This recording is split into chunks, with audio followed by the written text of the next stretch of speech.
asalaamu calaykum saaxiibayaal maanta waxaan rabaa in aan qaladaad badan oo muuqaalkan ku jira inaan saxo muuqaalkan waxaan filaya inaad soo daawateen waxaa janalkiisa soo dhigay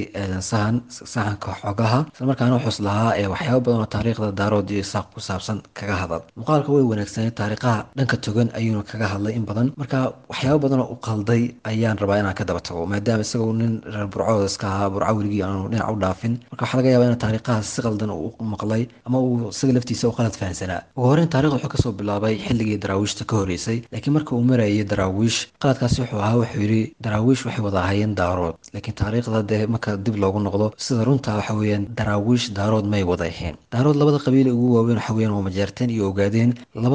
labaduba daraawiish col ayay la ahaayeen sidoo kale wersangeli ayaa ka mid ah qabailada ugu waaweyn muxuu ahaye daaroodka iyaguna saldanadii wersangeli daraawiish col ayay la ahayd ogaadeenka laftooda oo uu ka dhashay sayid maxamed cabdulla xasan mar galbeedka she uu tagay sayid maxamed cabdulla xasan ogaadeenka hub iyo dhaqaalo u doontay waxay ku yidhaahdeen hubkuumahayne oradan dhaaf xataa waxay isku dayeen inay dilaan maadaama marka aqoon aanay u lahayn ilaa iyagoo kuma u dhex korin oo reerabtigii ayuu ku dhex koray sayid maxamed cabdulla xasan waxay ku qaldeen nin xertiisi ka mid ahaa oo reer koonfureed ahaa kadibna ninkaasi ayay dileen oo sayidkan uu kasoo baxsaday sayidkana haddii aad gabayadiisa dib u milacsataan imika in badan ayaad arkaysaan isagoo muxuuaha ogaadeen caynayo ama ogaadeenka laftooda ku taagan xataa silsilada guba markuu sayidka kusoo biirayay qabiilka ugu horeeyey markiiba uu maagay waxa qabiilka isaga uu ka dhashay ogaadeen majeerteenna taariikhdooda dawan wada ognahay waxa weyaan weligoodba daraawiish col ayay la ahaayeen daraawiishna markaa taarikhda marka lasoo koobo waxa weeyaan waxaa markeeda ugu horreysay aasaasay isaaq iyo dhulbahantay inkastoo markii dambe isaaqu isaga baxeen taariikhda koowaad markaa aadan u qalday waxay ahayd taariikhdaasi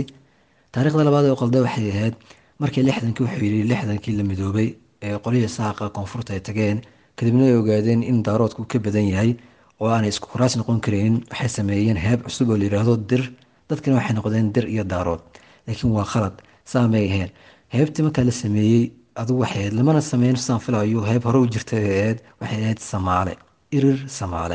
irir samaalaha marka wax ku beesnaa sidaad wada ogtihiinba in badanoo idinkeeda ka mid ah dir iyo hawiye marka waa hawiye irir iyo dir irir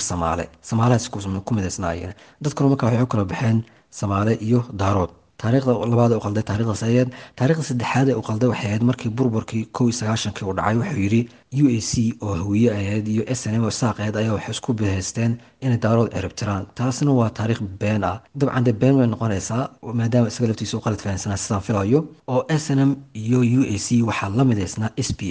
m yay ahaayeen waxay ahaayeen ogaadeen waxaa hogaaminayay nin la dhihi jiray cumar jees gebyow inama kale ogaadeena waxay la midaysnaayeen isaaq iyo hawiye ayay la midaysnaayeen iyadoo markaasi xataa waayahaasi haleys uu soo baxay haleys la dhihi jiray uu soo baxay muxuahaye afsame ama ogaadeen sagaalka samaale ayuu toban ku yahay markaa dee walaalkood meel lagu qatalayo dee may joogeen aragtida markaa dhigaysa u a c iyo s n m ayaa daarood isku bahaysteen haddii waxay ahayd aragti qaldan ama uu qalad fahmay aadan kolley wuxuu islahaa waxyaabo badan hagaaji waxyaabo badan ayuu islahaa taariikhda dhalinyarada fahansiiye si u fahmaan waayo de waxaad necab tahay xataa qabyaaladu waa necabnahay oo run laakiin waxaad necabtahay laftooda markaad barato ayaad iska dhicin kartaa amaad ogaan kartaa meeshay ka khaldan yihiin iyo meeshay ka seexan yihiin labadaba anugu maadaama markaa aan ahay kolley anugu heybteeda imika idima sheegayo laakiin waxaan ahay nin afartii faraac imika ugu dambeysay aniga aabahey awowgey waxaan ahaa isaaq iyo daarood iska dhala sidoo kale anugu dhulkao dhanna de waan soo wada maray haddii ahaan lahayd waamo ama dhulka imika jubbooyinka loo yaqaano koonfurta soomaaliya somalilan meel walba waan maray taariikhdana in badan ayaan daraaseeyey ama muxuu ahaye aan dabagalay odayaasha iyo adugu cid walba markaasi taariikh